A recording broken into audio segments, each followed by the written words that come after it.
Welcome to LOA Today. Walt Thiessen and life coach Wendy Dillard here. Today is Wednesday, January the 3rd, 2018, 4 p.m. Eastern Time, our second daily dose of happy.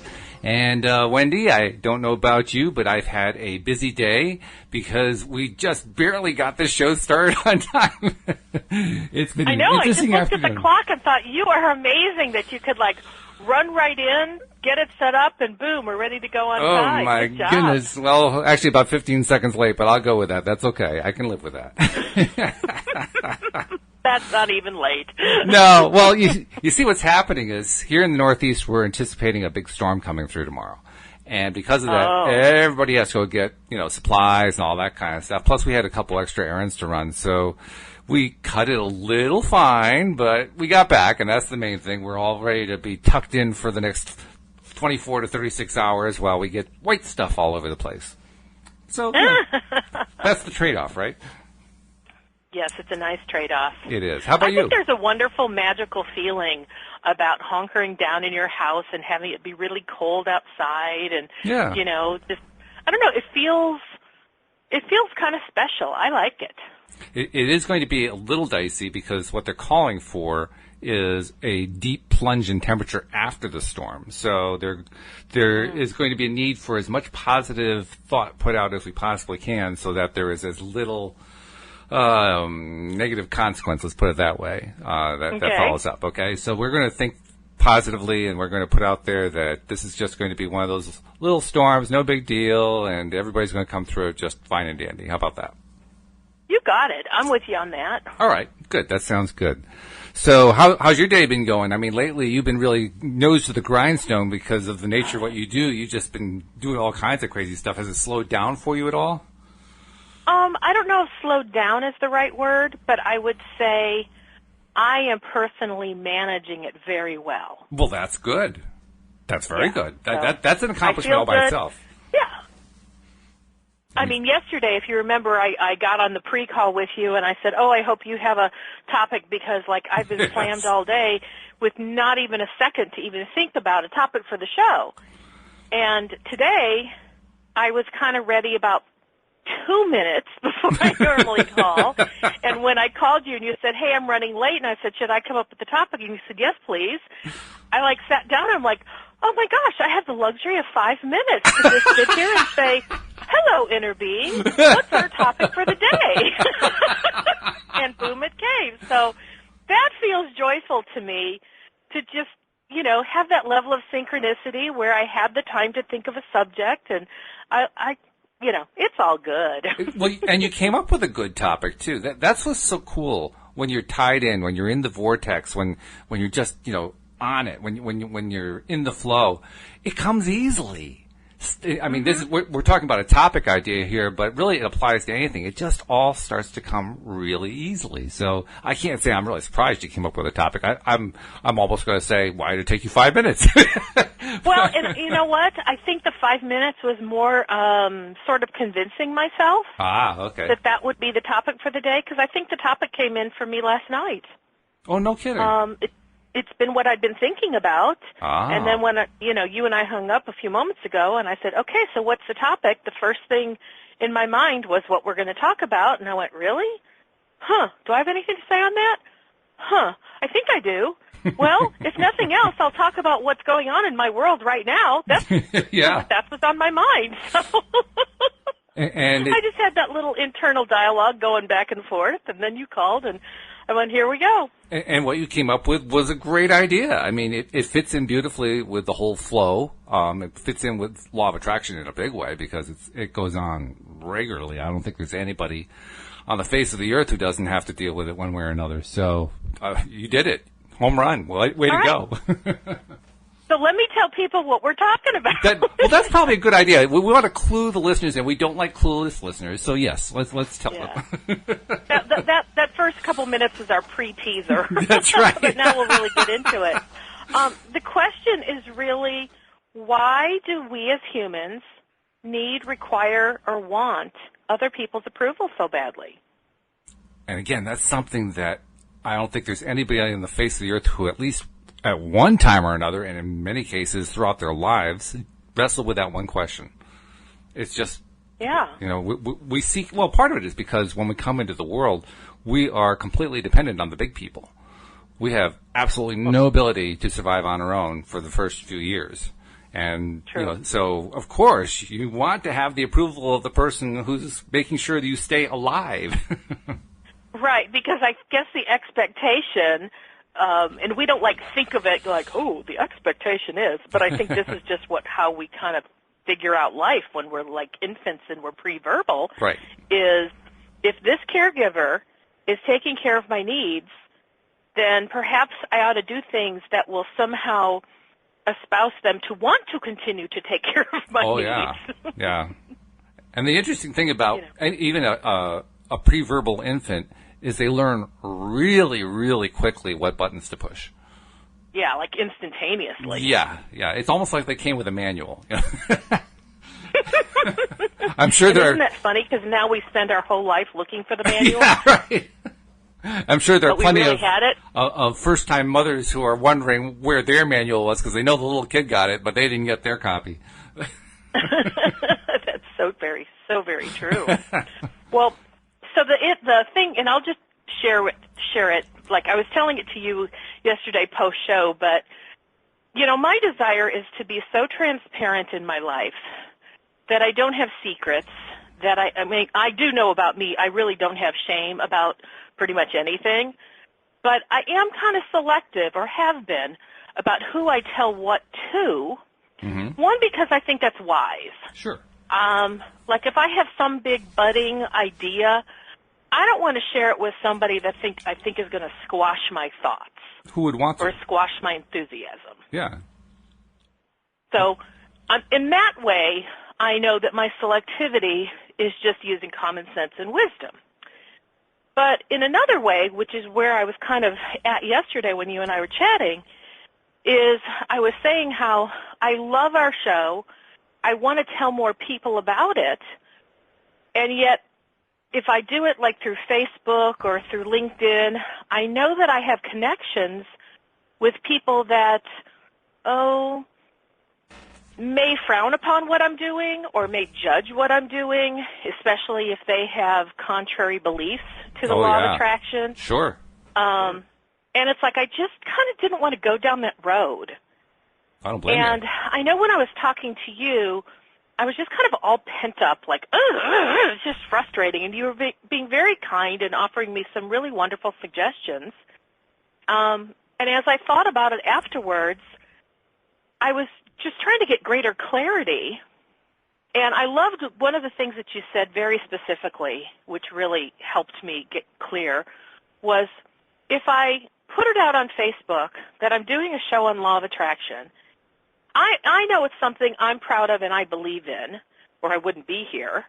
But I know that there are some people who are my Facebook friends that would be in contradiction to it. Mm-hmm.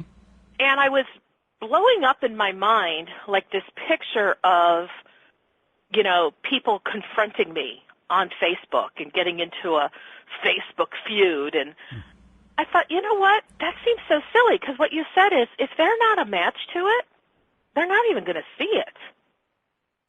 Yeah, it's funny.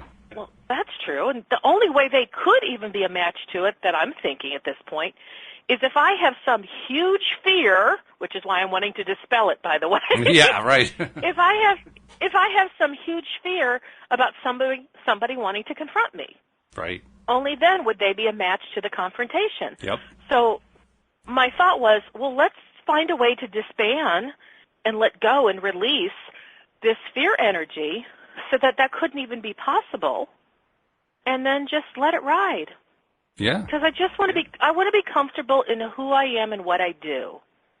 And I think for a very long time I have sheltered myself from the things I've really wanted to do because I felt if I was so bold as to be the wholeness of who I am, there would be somebody who would want to judge me. And I didn't know if I wanted to deal with their judgment. I don't blame you. Who wants to be judged? I mean, really, nobody does when it comes down to it. No. But since you and I talked, and since I've been thinking on this for a couple days, I'm like, really? That seems so piddly in my mind now. It seems so small by comparison to the big things that I have accomplished And, I've taken on bullies in my life. And, sometimes the bullies become kittens when you just don't engage. Absolutely. And sometimes they remain bullies, and I don't engage. Yeah. Both are valid. Yeah, absolutely. I don't have anybody in my life who would physically harm me. So really, what's the problem? Plus, you also have another thing, too. The other advantage, go ahead. if you're using Facebook or LinkedIn, I know it's true of Facebook. I think it's true of LinkedIn. You can actually control who your message goes to. I mean, Facebook, you can actually target only these people are going to see the message. So if you're really worried about certain people, you can narrow it if you really want to. Yeah. And that gives you a lot of control. And I do believe that's possible, but I will tell you my own personal goal for my life is to not even have that level of being sheltered. Ooh, good for you. That's bold. Really do. Go ahead. I was just saying that's bold. That's a bold position to take. I believe that's who I really am, and so therefore I want who I really am inside to show up on the outside too. Wow, very good. I want to be bold. Yeah, well, good. Go girl is all I can think of. That's great. Seriously. Because you're setting yourself, you're making yourself vulnerable when you do that, and that's not an easy thing to do. But you're doing it in a way that says I'm also strong, and wow, that's a powerful combination right there.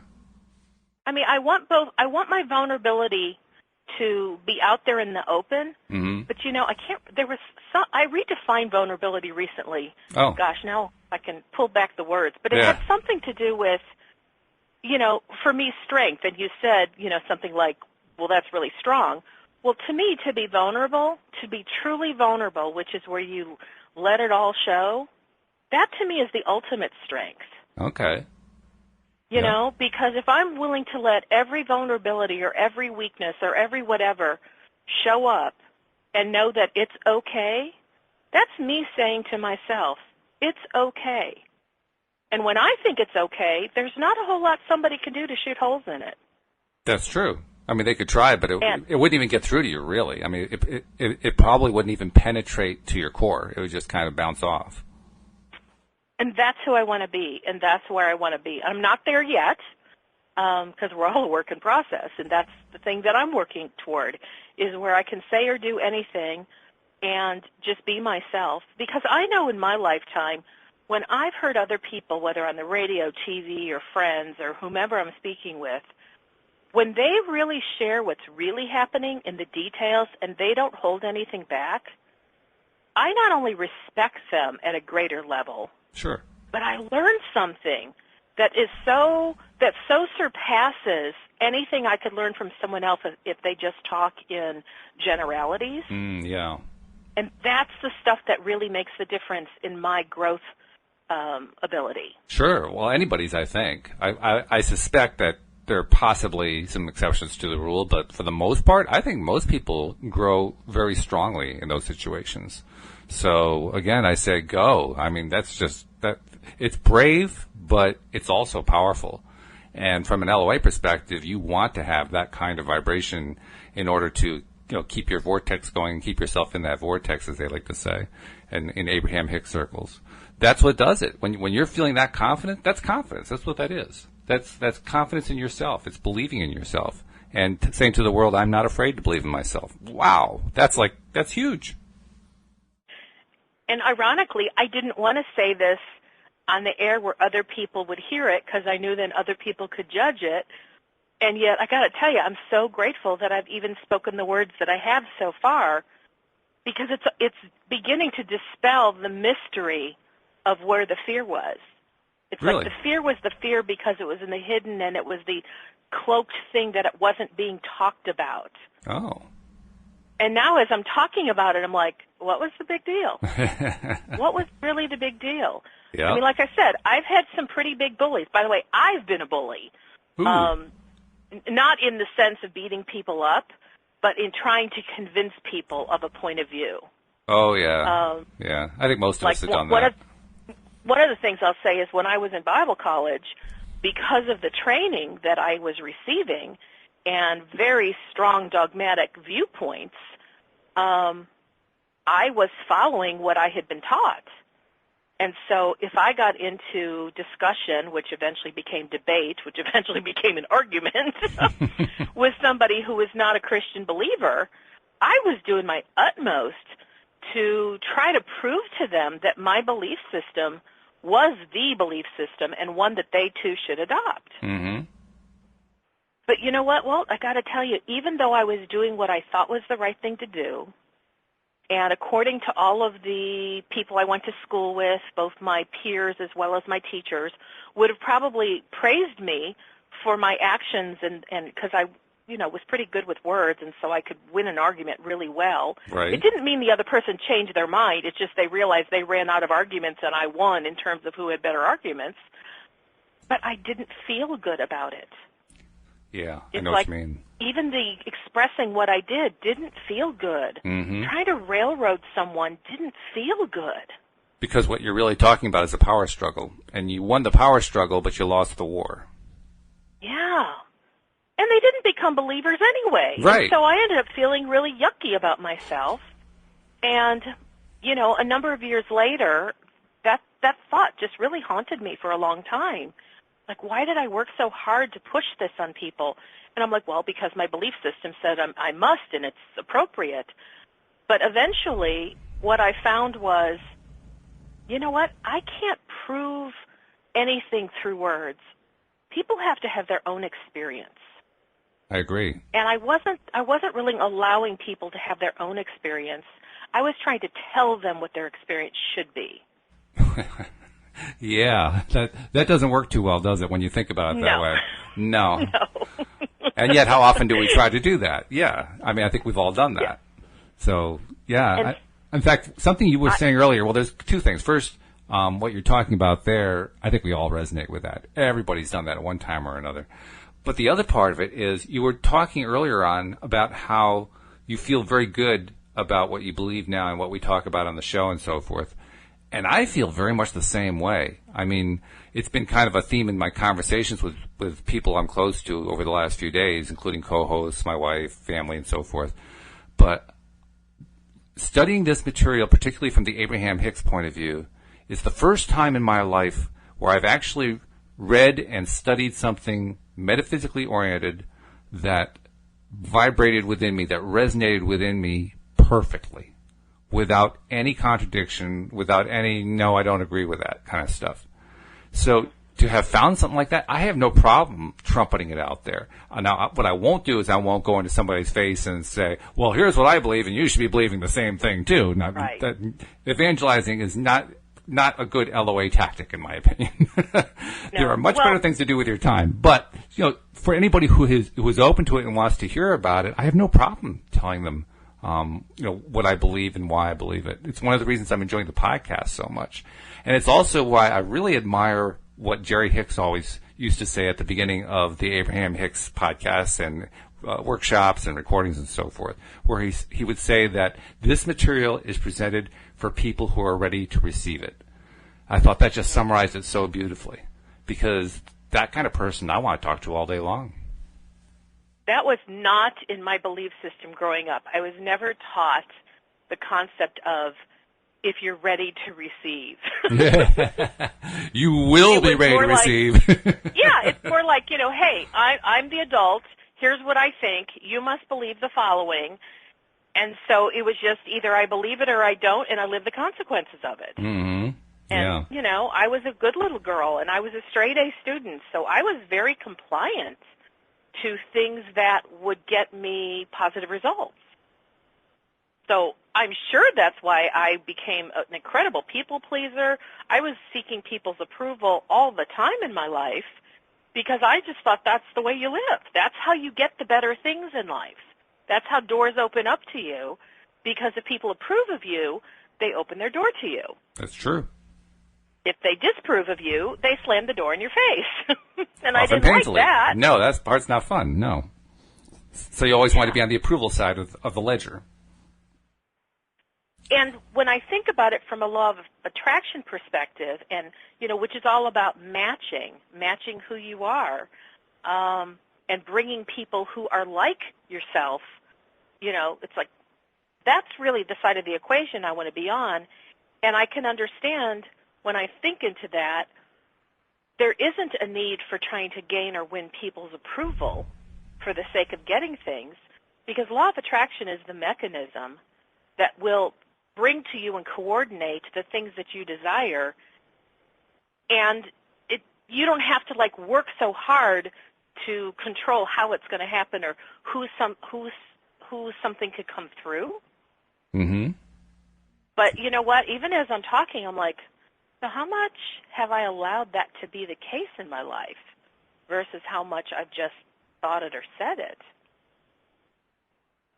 So you're saying you're not sure? I'm not quite sure what your thought is. Well, it's not quite a rhetorical question I'm asking of myself, but it's kind of bringing to mind that I haven't been as congruent with my thinking of law of attraction will bring me every coordinating component that is necessary for me to have all that I desire if I just get out of the way. Oh, I see. And how I know I've been in contrast or contrary to that is because I've been trying to control the circumstances by who's going to approve of me. Yeah. Like, okay, let's say I just have a thought, well, I need my boss's approval for me to get a promotion, therefore I better do things that will make him like me. Mm-hmm. Yeah. I mean, I don't know a person on the planet who works for any job or has a boss that hasn't had that thought. Oh, absolutely. In fact, if they don't have that thought, they probably don't want to stay on the job in the first place. I mean, we all want the approval of our boss. Yeah. Because we believe that our boss makes or breaks our career at that company. Which is interesting in light of what you were saying, because it's really a test to find out just how strongly we individually believe in what we say we believe in. Believe in the law of attraction. That was the point I was trying to make, and you just said it better. Way better. That's why we're a team. Yeah. It's like, do I really believe what I believe? Mm-hmm. Because am I willing to walk the talk? Well, I have the same thing just with the podcast. I mean, we've been having tremendous numbers over the last 6-7 months or so with listenership for the podcast. I don't know if I mentioned it on the show yesterday. I think I told you after the show. But we exceeded the 12,000 play mark on Saturday. Today we're exceeding the 13,000 play mark. It's going to happen sometime later today. Yeah. And that's just, 4 days? 5 days? Yeah. Wow. That's... No, you did talk a lot about our stats yesterday. Did I do it on the show? Mm-hmm. Oh, I did? Okay. Well, I know you have so many shows, and you have on-air I can't and keep track. It's crazy. I'm sure it's hard to keep track. My brain is saying, "Who am I talking to?" Yeah. No, not really. But I was looking at those numbers further, and one of the things that really jumped out at me, like last month, we had over 4,000 downloads. Since November 2016, we've had now 13,000 by the end of today. So that means roughly 33% of the downloads happened last month. Wow. Now, that should be enough. That's pretty darn exciting. It is exciting. And that should be enough to make me say, yes, this whole thing is working. Now, do I have doubts? Yes, I still have doubts. I'm still battling the doubt machine. It's like, why do I have doubts? I mean, it is just avalanching on us. It is just coming in like crazy. And I'm saying to myself, will it happen again next month? Wait a minute. Wake up, Walt. It's happening. Is this where I need my wife to do what she used to do like 10 years ago when I was in a really bad depressed state? She would periodically come over, get on top of me, grab me by the lapel and say, snap out of it. And that's what I would do every time. I'd laugh whenever she did that. But sometimes you just kind of need somebody to grab you by the lapel and say, snap out of it, because you got all this stuff going on. How can you not believe in it? It's happening. It's happening now. And yet we got the past programming. The past programming I know is why I still get those lingering, niggling doubts every once in a while. And I have to remind myself of what the good news is, what the good stuff that is happening. And when I do, of course, I feel better, but I still have the moments. Well, and I will tell you, because you're the one who's sitting behind the dashboard. You're the one who has the analytics in front of you. You're the one who's, like, tracking it and reporting it back to all the co-hosts and to our listeners. And so you're like in it. Yeah. And I do know for myself that because like I've said before, I'm a spreadsheet queen. And when I'm tracking something on a spreadsheet, if I'm tracking it minute by minute, it moves very slow. If I track it day by day, it's still slow. Mm-hmm. But if I track it week by week, it's not as slow. No. And like what I do with my, heaven forbid anybody who's going to judge me, go ahead, I can handle it. Things like my investments, 401k, it's broken up into all sorts of different mutual funds. I might only check that once a year. That's all right. And I look at it after a year and I go, wow, this has really grown. This is exciting. This is good. But if I look at it like the day after I checked it, it didn't even move. It might have even gone down. Yeah, how dare it? I know, and I've done that before where I start to monitor it every day, and then I'm like, oh my God, it's going down, it's going down. Should I move this mutual fund to another one, and which one do I move it to? And I start going into a frenzy. Yeah. And so I've had to go inside, get quiet, be present, ask my inner being, is now a good time to check my investments? And I got to tell you, lots of times I get no. And then every now and then I get inspired, like, yes, today is the day. And then on that day, I'll see where I'm at, and I'll get really wonderful guidance to move things or to leave them where they are. Mm-hmm. But on the days I'm not inspired and the days I follow the guidance of, no, don't look at it, those are probably the days when things look dismal, and I'm glad I'm not looking at it. Yeah, right. Yeah, because that's the one thing we tend to do, but you don't want to do it on that kind of day because you're in the worst possible place to do it. Exactly. Well, so I'm going to bring this back around to you looking at the stats. I like being the person you report the stats to and not the one who's looking at them, which is ironic for me because I love numbers and I love analytics. Mm-hmm. But I recognize that I am probably in a better place to support our show and our listenership and growth by not knowing the details, because then it allows me to stay in the place that I am and continue to expand where I am, which is the vision that I have for why we do what we do is getting bigger and bigger. Mm. It's like I love knowing we're making an impact. It does not bother me if we have 3 live listeners or 100 live listeners, because I would still want to do this because it's the ones that listen to the playback. That's where our numbers keep growing, mm-hmm. because that's what's so wonderful about the technology we have today in 2018. Right. Is that it's not like you have to be live for every single broadcast in order for you to get the wisdom or the inspiration or the encouragement that comes from what we're talking about. Right. People can do it at their own convenience. I mean, I do that in my life. I love listening to my podcast and other people's podcasts and your other podcasts and all of the podcasts. I listen to all sorts of things that enlighten me and make me feel good, but I get to do it at my own time. And there are days that I do binge podcasting, where I'll go from one podcast to another, to another, to another, and after I've listened to about 8 or 9, I'm like, wow, I feel satisfied and full. Yeah, I know what you mean. But then I might not have the time to do it again for another week. Yeah. And so, I mean, anyway, back to my point, it's like I love being on the side of the equation where I can talk about our growth, I can spin it energetically, I can bask in the joy of my imagination, and I think that's very possible because I'm not sitting behind the dashboard where you are. Well, plus, I think I have to make sure that I do the same thing that you do with your investments. But I have to do it where the analytics are concerned, because I can drive myself crazy with analytics. And I know that. So I actually have to put them away and just not look at them for, a month at a time, or maybe I'll cheat and look at 2 weeks in or something like that just to see how we're doing. I actually did that today. Even though I gave you the numbers yesterday, I looked today and found that we were even exceeding last month's pace, so that made me feel good. But it could have been the other way around, and then I could have had myself into a little negative spiral just because I couldn't take my eyes off it. I had to go look. What I was going to finish that up with is, when I leave it alone, then I'm in the same space that you're in with your investments, because I don't have to put myself in the place of doing like what I did when I first looked at the analytics from last month the other day, because I saw that we had like a 53% increase in plays, and I was saying yes.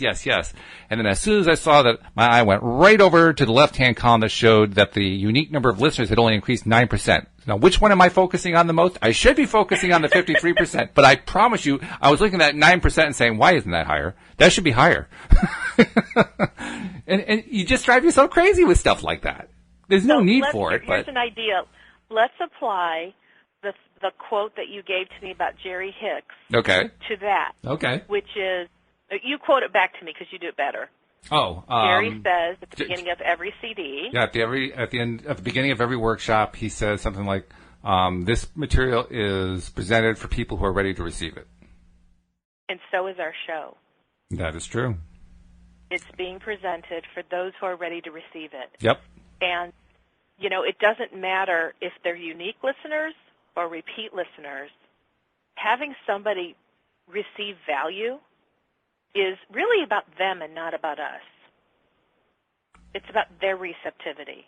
Well, plus, too, if I look at that same number that I was, getting all worked, bent out of shape about, 9%, only a 9% increase. I mean, there are businesses that would die for a 9% increase in business. Exactly. But here I am complaining because it's only a 9% increase over month. And if I look at year over year, we're talking like about a 10,000% increase. So here I am getting upset because 1 month it was only 9%. Come on. And you know just like I do, when it comes to analytics, you can make numbers tell any story Absolutely. you want them to. Yeah. To me, the more interesting thing with numbers is what's the story that they're just blatantly telling you. And when you see it from that perspective, and just kind of like the faraway perspective, what are they telling you? Right now, they're telling us, great, everything's going beautifully. So the smart thing to do is just go with that. You don't have to play with numbers. You just say, there it is. It's there. It's done. Well, what's funny is for a while I was thinking, have we jumped off topic? And I went, oh my God, we're exactly on topic. We are. Because we're wanting people to approve of what we're doing. Yeah, sure. So let's go back to the question, what is it about others' approvals that we need, want, and require so badly? It's why do we require that, something outside of ourselves, versus giving it to ourselves from within? Well, another word for that would be validation. And validation is another way of saying outside confirmation that what you're doing is as good as you think it is. Does that make sense? Okay. Yeah, and I've played with this idea for a long time. And here's the flip side. I met somebody in a class years ago, and she was not someone that I particularly liked. Okay. I mean, I didn't dislike her, but she wasn't someone I really felt like I was much of a match to. Okay. But there was a conversation that we had that really, really got my curiosity, because she kept, these were the days that it was before the Internet and Internet dating. It was the classified ad kind of dating. Mm-hmm. I don't know if you remember those days. Oh, I do remember, yes. Okay, and so she was talking about how, and she was newly divorced, and she was saying how she went out 3 to 4 times a week on dates. And I was like, how on earth do you do that? Now, at the time, I was newly married, but I was not a person who had been a big dater at all. Right. I was more of a serial monogamist. Mm-hmm. Am I saying that right? Yep. Anyway. Mm-hmm. But I was newly married, but I was still just really curious because I never had a ton of dates. I mean, I knew I was very selective, but I wanted to know more about how she did this. And so one day, during the class, we'd get an hour break. And so I specifically said, hey, can I take you to lunch? And she said, sure, because I wanted to pick her brain. And so I did, and I said, I'm going to call her Susie. Susie, I'm just enamored by you saying that you have 3, 4, 5 dates a week. Can I ask you about that? She said, sure. And I said, well, so are they dinner dates? Are they what? And she goes, no, they're mostly coffee dates. And I said, okay, well, how do you get these dates? And she told me what she wrote in her classified ad, and she had words like voluptuous and, just other really good adjectives. Mm-hmm. And I was like, okay, so she's doing some good marketing. Mm-hmm. And then they talk on the phone. This is before texting. They talk on the phone. They make the date. She said, I'm pretty upbeat when we're talking, and, I tell them I look forward to meeting them. And so she said, then we go out and we meet and we have a lovely time. And I said, well, but the fact that you're doing multiple dates, I'm curious, do you get more than one date with the same guy? Just not very often. Mm-hmm. And I went, okay, well, that's an interesting piece of data. Yep. She's able to attract them, but she doesn't keep them. Mm-hmm. So I went, okay, that's interesting. And then I went, okay, I'm going to go down another road, because the course I was at was a personal development course, so it seemed appropriate to ask these questions. And I said, well, what do you believe about yourself, or what have people told you about you? And she said, oh, well, I know I'm very attractive. I know I'm a very interesting conversationalist. Mm-hmm. Now, at that point, everything changed in my world. That was the information I needed to hear. And I'll tell you why in a moment. Okay. And then I said, well, how did you come to believe that you were attractive and an interesting conversationalist? She said, oh, well, since the time I was small, my mother always told me how attractive I was. I was very beautiful. Okay. And I was like, wow.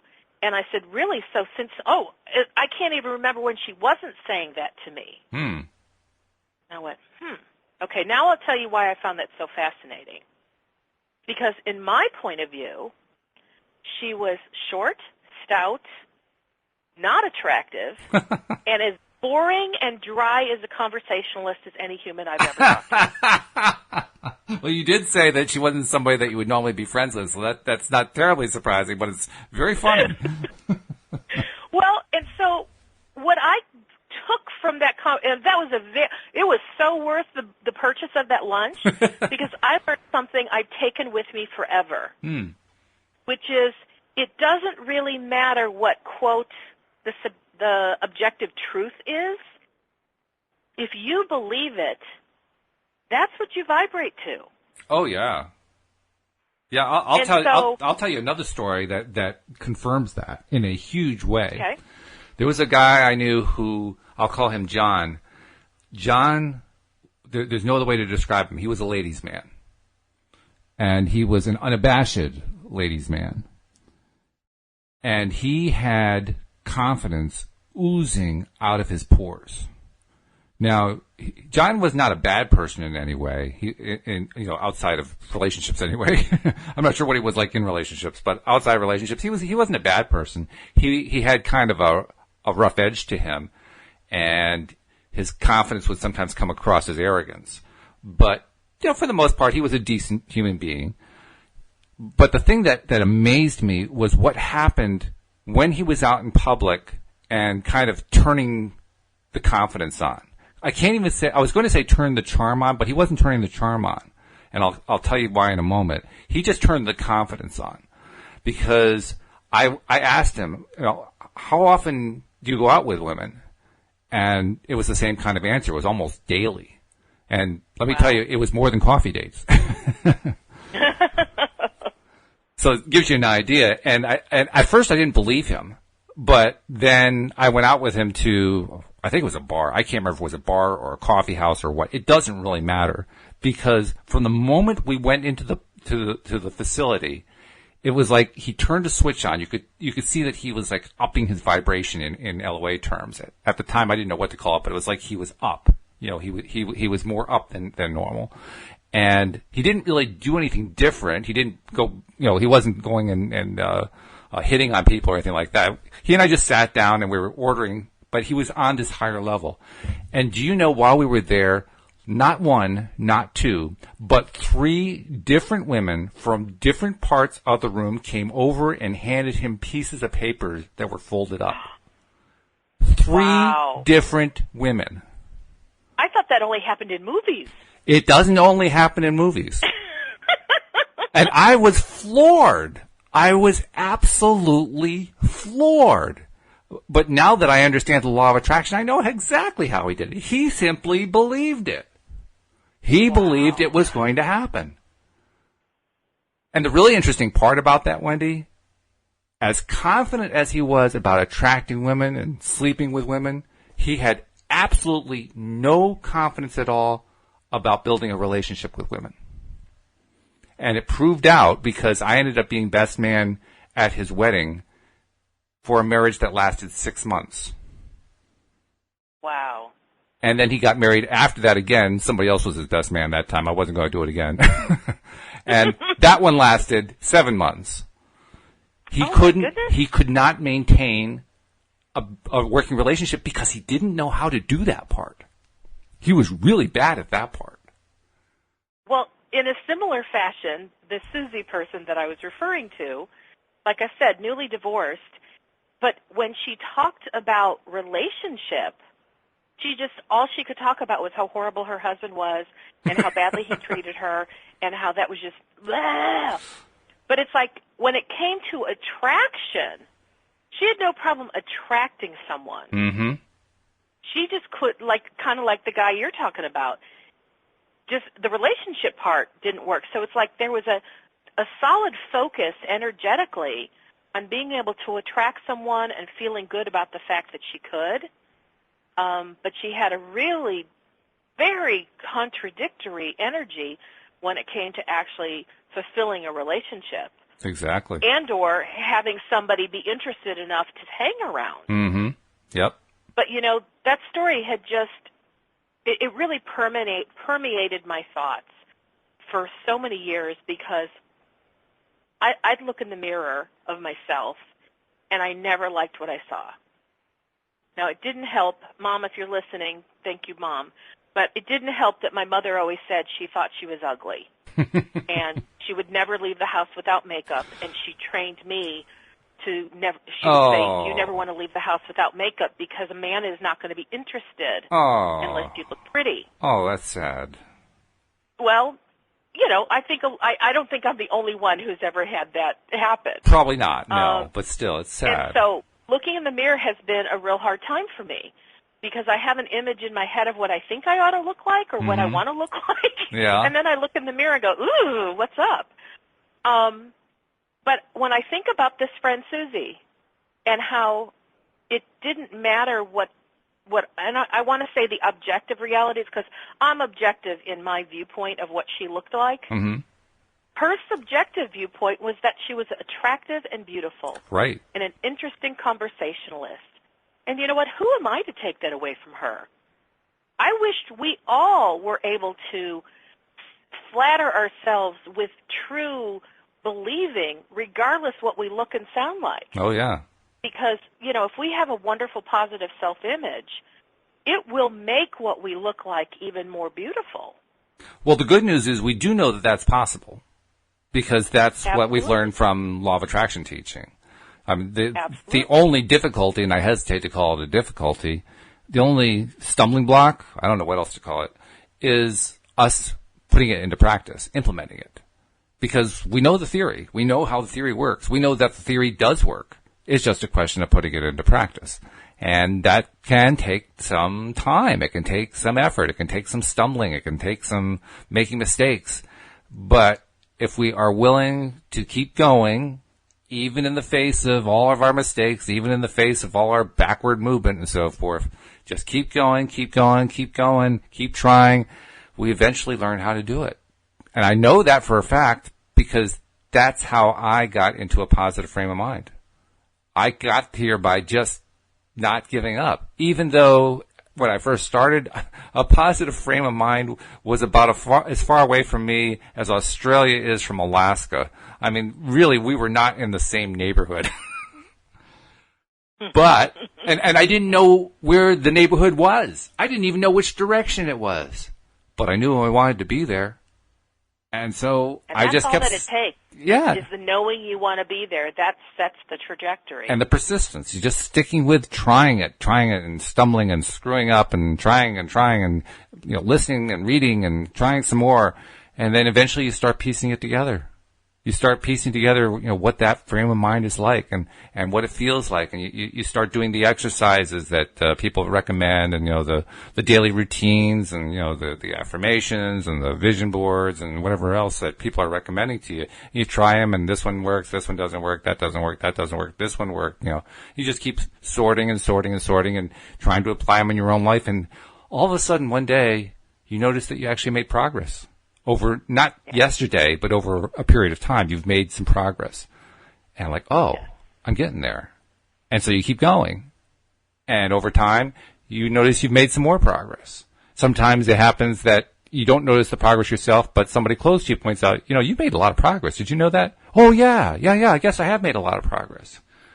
That's how you get there. Well, there was a movie called Embrace that was put out kind of on I don't want to say private channel, but it was a not in big movie theater kind of thing. It was like you could privately sponsor it, Right. And I've seen the movie a couple times, and I purchased the DVD and had some friends over to watch it. And it's really all about women and their self-esteem in terms of their appearance and how the media has so distorted what women think about themselves. Oh, yeah. And just to let you know, I don't have a soapbox on this one. I'm just saying that movie really took what I was already doing and already moving in the direction of wanting to no longer disapprove of my appearance. And it just really started making inroads. And, there was one bulimic on that movie that, bless her heart, she was so thin. She was like 89 pounds. Ooh, wow. And all you saw was bones. Typical anorexic. Right. And when she would look in the mirror, and she said to the interviewer, when I look in the mirror, I just see this really, really fat woman. Wow. And see, the story of Susie pops up in my head when I see that. Yeah. Any time I go, you know what? It's not what is really in the mirror. It's what we have inside our internal mind in terms of our own interpretation. And when we can't approve of what we look like, or we can't approve of ourselves in any specific area of our life, we then become the perfect magnet and match for things that will validate that we're not approved of outside of ourselves. Mm-hmm. And so if I'm feeling really ugly or not attractive to men or women or anybody, then when I go about in the public, I don't have somebody slipping their phone number to me. Yeah, right. Because I'm not a match for that. Mm-hmm. And people don't look at me and smile, to say, wow, you're such a radiant individual, and I love to gaze upon you. Because if I'm feeling ugly, then what I do get are people who are kind of not very pretty looking at me, because that's who's the match for me. Right. And so this is an area I truly desperately wanted to change, because I'm like, this doesn't match the essence of who I am. Just doesn't. And so I'm not going to tell you all the details that have happened in my life. However, I will tell you something that happened recently that is blowing my mind. I think I told you right around Thanksgiving time, my niece, who's a photographer, had come to spend a couple days with me. Right. And we did a photo shoot. Yeah. Mm-hmm. And, she showed me, in her little mini digital viewer of her camera what the pictures were looking like. So we could kind of get an idea, is she taking pictures like what I'm looking for? Mm-hmm. Well, she took about 700 pictures. She's one of those photographers, just snap, snap, snap, snap, snap. Yeah. And, we went to different places. We were in a park because she does lifestyle photos. Mm-hmm. And so we were in a park and moved to different locations. And she took a gazillion, like I said, 700 pictures of me. Right. And so she went through them all and found about 45 that she felt really captured who I am, and she did her little touch-ups, to take any blemishes away, which I love that about what she did. It wasn't photoshopping it to, make me look like I wasn't, Right. And then she sent them to me, and I got to tell you, Walt, I had the hardest time looking at these pictures. Because I'm like, I don't like anything. Mm-hmm. She took 700 pictures, and this is the best of what she could get. Yeah. This doesn't say very much for me because I don't like any of them. Well, side note, something I had learned about myself a while ago is I don't like any picture of myself if it's in the moment. Really? But I can look back 2 years at a picture I took 2 years ago, and I'll go, well, it looked okay. Mm-hmm. I could find acceptableness as long as the picture was 2 years older. Mm-hmm. But yet I had a business partner who's since transitioned, but he would say to me, he said, Wendy, you never take a bad picture. You are one of the most photogenic people I have ever known. I thought he was crazy because I absolutely could not relate to what he was saying. Yeah, it didn't match what you'd been telling yourself. Yeah, it was like, whoa. So now how this story with my niece's photography unfolds is, you asked for a picture from me, and I put you off and put you off and put you off. I kept saying, it's almost here, it's almost here. Well, it's been 5 weeks. I finally gave it to you this weekend. Right. But because I have stared at these pictures to the point where I'd bring two up, I have a 24-inch screen, I'd bring two up and I'd look at them side by side, and there was probably like a second between the clicks, and I'm looking at which one do I like better. And, oh, my God, talk about a fine-tooth comb. I was scrutinizing myself, scrutinizing my cheeks, my eyes, my smile, my teeth, my hair, my jewelry, the way my clothes sat. Like, is that flattering? Is that not flattering? Oh, my God. And, yes, I love details, but this was making me nuts. And the reason, Walt, it took me so long to get a picture to you is because I put myself through that every weekend since you asked. Oh. And I was scrutinizing myself because I couldn't find a picture that I was willing to have on display to reflect who I am.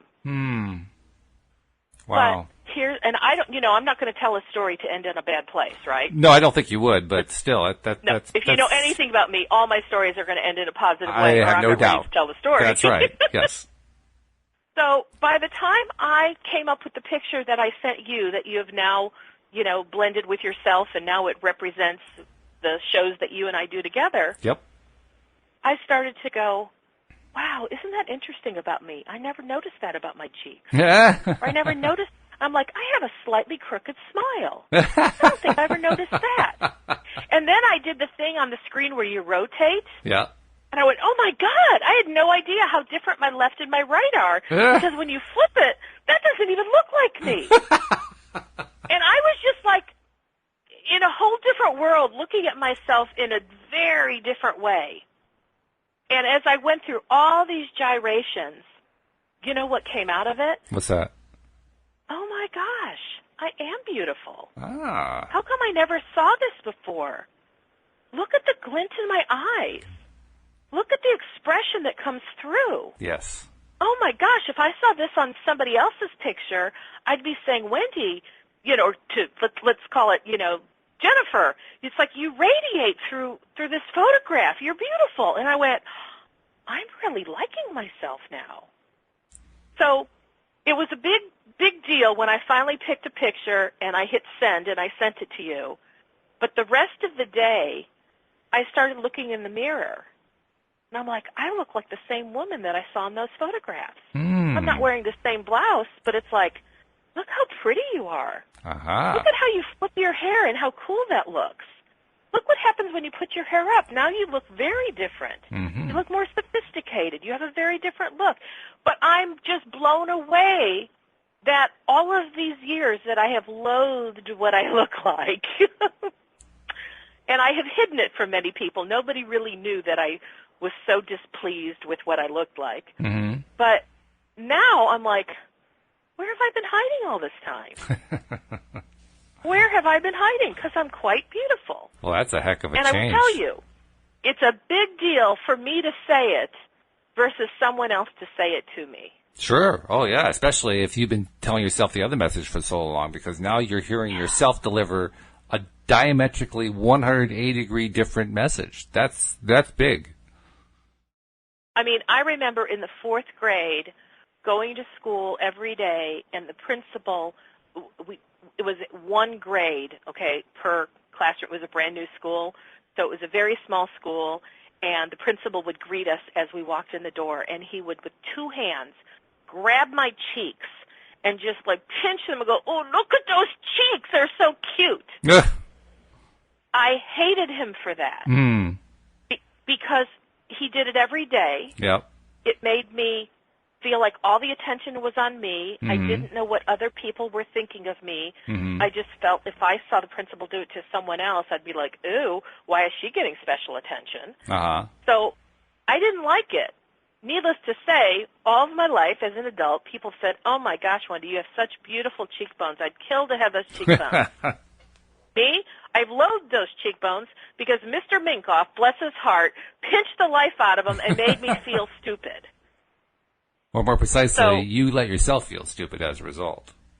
Exactly. But, you know, when you're 8 years old, you don't know that. That's a hard distinction for an 8-year-old, no doubt about it. So I'm kind of like almost flabbergasted. I threw out this topic today. I'm kind of going down my own personal memory lane of my own internal struggle with my own approval of my appearance. But I got to tell you, it feels really good to talk about because I feel free from it now. Well, that's good. I also want to throw something in, and it certainly applies to you, and it actually applies to really anyone. But since you were talking in terms of women, I'll apply it to women. Any woman who is concerned about her appearance, and I guess I could pretty much assume that's almost all, and perhaps even concerned to the nth degree, I would like to tell you one thing that is true for me, and I think it's true for most men. The most attractive thing that a woman can do to positively alter her experience, or her appearance rather, is to smile, and to smile really big. Doesn't matter what you look like.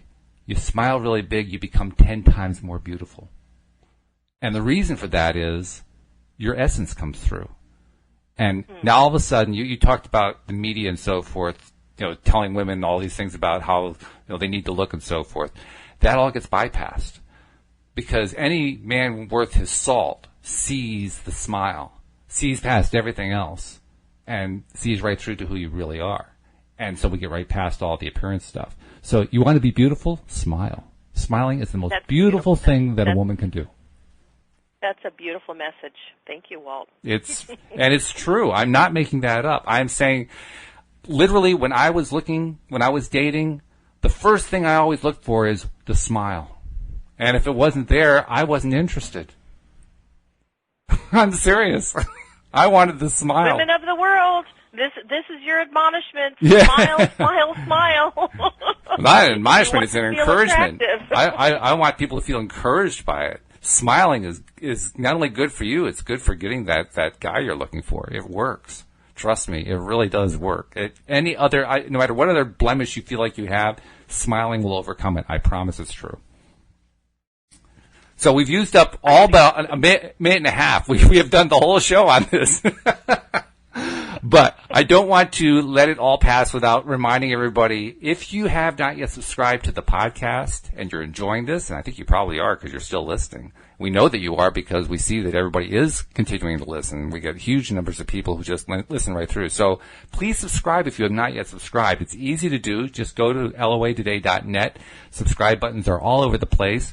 Or on your iPhone, you can go to the iTunes store or to your podcast software, either one. Do a search on LOA Today, or on your Android phone, you can go to Google Play and do a search on LOA Today. So please do that. And Wendy, for somebody who needs a little more personal coaching and encouragement, perhaps even with their appearance, how do they reach you? Look me up at wendydillard.com and give me a call. Call me on the phone. I'm really approachable. I work from home. It's easy to connect with me. Or if you're a little more shy, go ahead and send an email. I'll respond, I promise. And I can promise she is approachable because I do a show with her every day, and she's definitely approachable. Wendy, it's been a pleasure as usual. It has been fun. And thank you, everybody, for indulging me while I worked on my own stuff. I hope you got as much out of it as I did. And I hope you all join us next time here on LOA Today. Goodbye, everybody. Bye-bye now.